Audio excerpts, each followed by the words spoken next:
गैरों के बीच में जाने की, शादी की ख्वाहिशों के हालात को अपनाने की, अपनी आंख से सबको जलाने की, कुछ झलक कर जाने की, खुद पर भरोसे की, किस्मत को बदलने की, हर की गैरों के बीच में जाने की, शादी की ख्वाहिशों के हालात को अपनाने की, अपनी आंख से सबको जलाने की, कुछ झलक कर जाने की, खुद पर भरोसे की, किस्मत को। देखिए क्वेश्चन नंबर 5 ये क्या कह रहा है? कह रहा है दिए गए चित्र में QA और PB लंब है। ये देखिए QA और PB लंब है। लंब का मतलब 90 डिग्री, ठीक है ना? ठीक है। यदि OA 10 सेंटीमीटर, ध्यान दीजिएगा इधर, OA 10 सेंटीमीटर, ये ज्यामिति है इसलिए इसको बहुत ध्यान से देखना पड़ता है। BO 6 सेंटीमीटर और PB 9 centimetre, PB 9 centimetre. AQ ज्ञात कीजिए। AQ, वेयर इज AQ ये वाला। बस इतना ही चीज दिया है।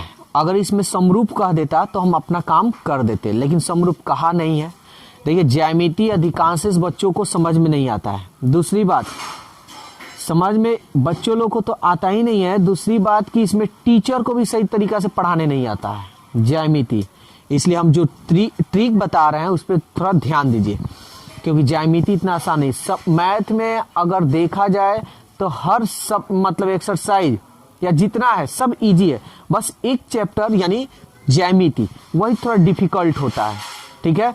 तो उसको हम ट्रिक द्वारा हम बता रहे हैं, इस पे बस ध्यान दीजिए। तो देखिए इसमें समरूप कह नहीं रहा है। समरूप कह देता ना तो हम अपना काम कर देते, लेकिन अगर डायरेक्ट आप बना देते हैं तो गलत हो जाएगा, ठीक है? कैसे आप कंडीशन ला दिए? आप कहिएगा ना, कोई कहेगा ये कहां से आया, तो आप कहिए समरूप। तो देखो, ठीक है, तो सबसे पहले हमको इसको समरूप दिखाना होगा। तो चलिए समरूप दिखाते हैं। तो कोई दो त्रिभुज हम ले लेते हैं, चूंकि त्रिभुज OAQ QAOQ किसी तरह आप ले सकते हैं, ठीक है ना? तो मतलब दो त्रिभुज होना चाहिए, ठीक है? तो ये एक त्रिभुज बन रहा है, एक ये त्रिभुज बन रहा है ना, तो वैसे हम ले ले रहे हैं। तो ये इधर वाला पहले ले लेते हैं, AOQ तथा त्रिभुज AOQ, तो इधर ले ले रहे POB। बोलो जी कोई दिक्कत है तो? समझ में आ रहा है ना? तो इसको सबसे पहले समरूप दिखाना है। तो चलो समरूप हम लोग देखते हैं। तो देखो तो कोण A इक्वल कोण PB कर सकते हैं ऐसे। कोण A इक्वल कोण B कर सकते हैं ना? तब ध्यान देना, तो ये जो है समकोण है, समकोण है 90 डिग्री, ठीक है? तो ये दोनों तो बराबर हो गया। अब एक और देखते हैं, ये देखो O मिल रहा है ना, कोण AOQ बराबर कोण POB, ये दोनों में मिल रहा है। तो इसको हम क्या कहते हैं? उभयनिष्ठ, ठीक है? उभयनिष्ठ से ये हो गया। तब हम लोग कैसे क्या करेंगे? एक और चीज हम यहां बता दे रहे हैं, हमको समरूप दिखलाना है। तो यहां देखो, पहले A क्या लिए हो? 90 डिग्री लिए हो, तो इधर भी तुम क्या करो? 90 डिग्री ले लो पहले, इस तरह सही रहेगा। तो ये यहाँ पे B कर दो, तुम केवल यहाँ पे P कर दो। समझ में आ रहा है ना? दोनों तरफ हम बताए हैं ना कि जैसी करनी वैसी भरनी, तो उसी तरह जैसे इधर कर लीजिए उसी तरह उधर लीजिए। तो ये किस नियम से हुआ? AA समरूपता कसौटी से। एक और बात बता दे रहे हैं, अगर ऑब्जेक्टिव में ऐसा क्वेश्चन आ सकता है, ऑब्जेक्टिव में अगर ऑब्जेक्टिव में है तो ये सब करने की जरूरत नहीं है, डायरेक्ट आप बनाइएगा, ठीक है? अपने से देख लीजिए कौन समरूप है, यानी किस त्रिभुज को लेने पर समरूप हो रहा है, ठीक है? इसलिए त्रिभुज AOQ समरूप त्रिभुज BOP। कोई दिक्कत? अब देखिए, अगर यहाँ पे अगर हम इधर उधर कर दिए थे, अगर यहाँ पे ऐसे किए थे तो यहाँ पे गड़बड़ हो जाता, यानी दिक्कत हो जाता। इसलिए अब ये हमारा एकदम सजा हुआ है, इसमें कोई दिक्कत नहीं है। तो अब हम लोग को जो मान निकालना है, क्या कह रहा है? कह रहा है किसका मान निकालने के लिए? AQ, यानी इसका मान। तो जो जिसका कहे, जिसको निकालना है उसको तो लेना ही लेना है। तो ले लेते हैं ए क्यू, ए क्यू, ध्यान दीजिएगा। तो ए क्यू लिए हैं तो इधर क्या लेंगे, बी पी। समझ में आ रहा है, बराबर जिसका मान देगा उसी को लेंगे। अब क्या दिया है, यही ना दिया है, ओ ए, ओ दिया है ना, ये ओ ए का मान है ना जी, देख लेते हैं थोड़ा, ओ ए का मान दिया है। तो ये रहा ओ ए, तो ओ ए लिए हैं, देखिए तो ओ ए, तो इधर क्या लेंगे, बी ओ। समझ में आ रहा है ना, इधर चेक करने की जरूरत नहीं है, ठीक है। मान रखते हैं, ए क्यू का मान निकालना है, बीपी का मान 9, ओ ए बी ओ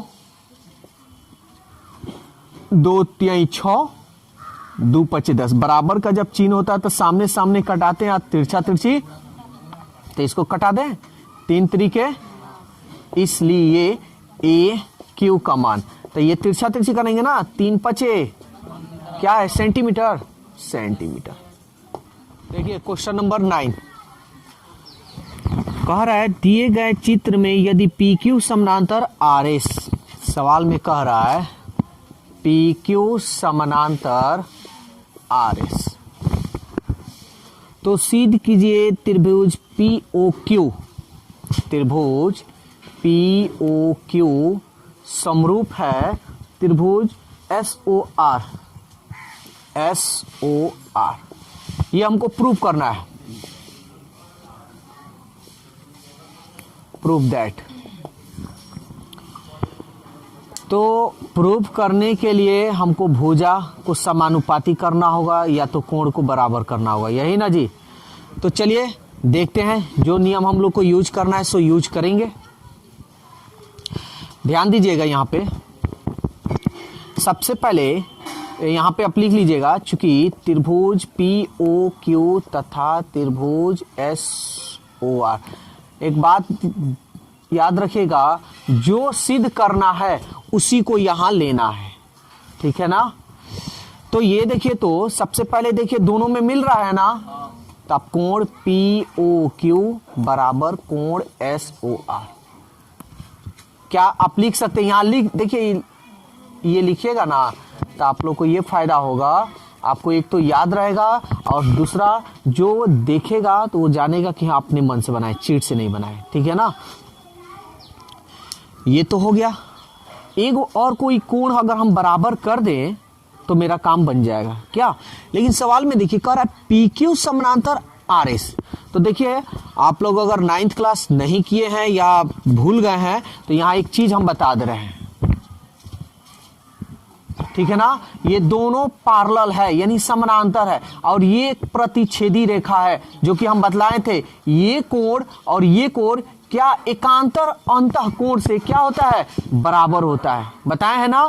तो वही चीज यहां पे हम यूज करेंगे। देखिए ये समानांतर है, तो ये समानांतर है, ऐसे किया है ना, ये बस ये फिगर है ना, ये ऐसे पलट दिया है, ये इसको ऐसे पलटिएगा तो ये ऊपर चला जाएगा और ये नीचे आ जाएगा, तो ये कोण इस कोण के क्या होगा, बराबर होगा, यानी कोण P बराबर कोण S।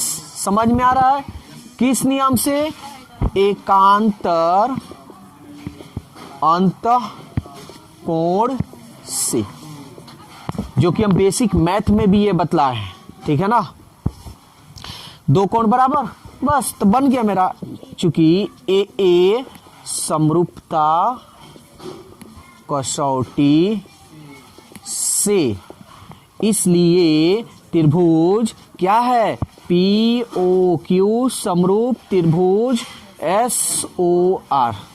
ये आपका रहा प्रूफ। तो दोस्तों वीडियो कैसा लगा, अपनी राय कमेंट्स बॉक्स में ज़रूर दें। अगर वीडियो अच्छा लगा है तो वीडियो को लाइक कीजिए, सब्सक्राइब कीजिए और इस वीडियो को ज़्यादा से ज़्यादा अपने दोस्तों में शेयर कीजिए। तो आज के लिए इतना ही, फिर अगले दिन मिलते हैं। Okay, bye bye.